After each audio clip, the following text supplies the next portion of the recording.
Hello, lovely to have you here today.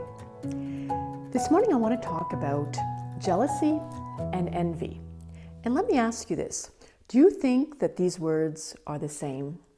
I've been thinking about this because I don't think so. Jealousy is a very negative feeling.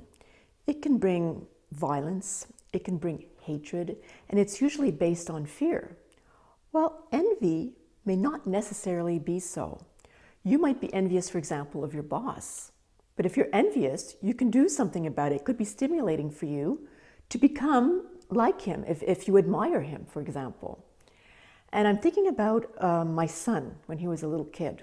He was a toddler. It was a year, I think it was a year and a half. And he would watch me and his father and his older brother tie our shoelaces.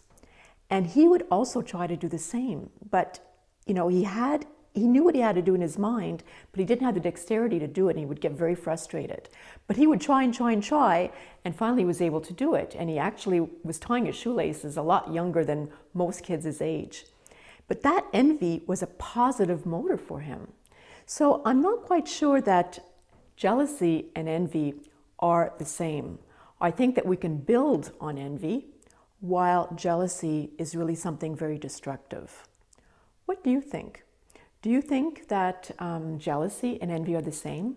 And maybe if we go a step further, and if we look at situations where we are jealous, because we're all human, from time to time we are jealous, let's face it, can we not either dissolve it, because it cannot be transformed into envy, and envy being that we can make something positive out of it, or can we transform it into envy?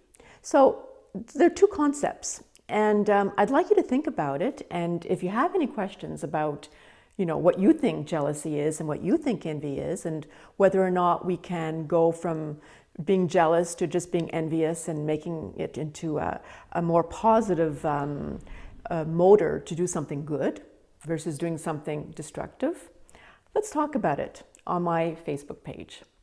In the meantime, have a great day. I look forward to talking to you again soon. Bye for now.